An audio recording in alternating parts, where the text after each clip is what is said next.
First up on stack is a brief history of OEA bargaining presented by our very own Greg Gordon. So this little history of bargaining in OEA is meant to kind of look at and kind of come to some idea about when we say when we fight, we win. What does that look like in real life? I'm going to tell you the conclusion up front, so it's clear, and that I think if we look at this history, that major bargaining victories require full transparency and two-way communication, all the way to a tentative agreement, no confidential bargaining anytime, including it, especially at the end, and leadership willing to escalate the fight sufficiently to win, including during a strike. And there's some reasons, maybe surprising reasons for that. Next slide, please.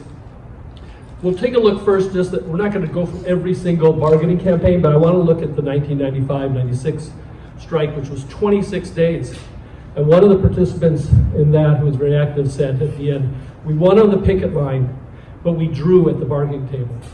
And so pluses of that was we were solid organizing by members and community. We had more than 100 house meetings leading up to it, galvanized strong support, clear focus on the demands, particularly for class size reduction and fair pay. 26-day strike was solid pretty much all over the district, through most of it, and won a decent raise.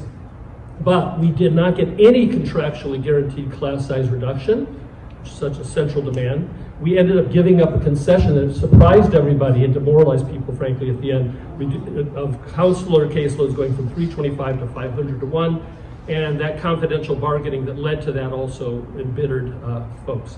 So the lessons being from that strike and from other campaigns is that you need transparent bargaining, two-way communication all the way through, and you need to escalate, because lost attendance revenue doesn't actually hurt the district, and I'll just touch on that why at the end. So decision-making transparency in OEA bargaining history has been, and when you get this presentation, which we'll send out, you can click here for a more detailed history.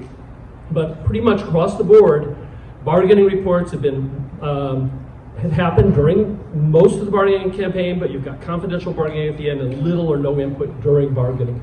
And then in the end, we've generally had no major improvements. Sometimes you get some little improvements, but nothing, the ones that we're talking about, these transformative or significant improvements, don't happen.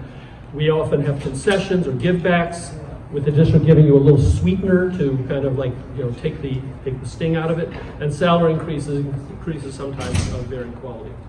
Okay. So that's the norm. Again, top-down membership input on the initial demands, compromises at the end without people knowing, and there's a lot of CTA input to the top officers that's transmitted to the bargaining team, and then the members kind of are out there on the lines. So the last slide here, this is what we need to win. It's like we need an engaged, empowered rank and file. They have to be engaged, but they also have to be empowered, and so that you have this ability to give input throughout bargaining and be heard before significant compromises are made, so that you have to get the information that these compromises might be made, and then the members will let themselves be heard. You don't necessarily have to do a survey every single time you're doing a compromise, but if they know, they'll make themselves be heard if they're organized, and then transparent bargaining all the way to the end. And just last thing is, members develop their actions to increase the pressure for the demands, because, as last time we were talking about shutting down the port and having an all-city march that would stop traffic. You need to do that because the main pressure on the district is not lost revenue from student attendance, because that gets made up. The impact of the strike mostly is political, right? When you're shutting down schools, that generates a lot of political pressure on the district. Not because they're losing the money so much, but because of the political pressure from families, the community. And one thing we did last year at Rep Council, before we had the April 29th strike, the Rep Council voted overwhelmingly to try to organize for what we call rolling strikes. That's way people are on strike one day a week, but there's a strike somewhere in the district every day. So that's about it. And there's more information about that if you click that link. And you have to have leadership ready to do that kind of escalation. Thank you.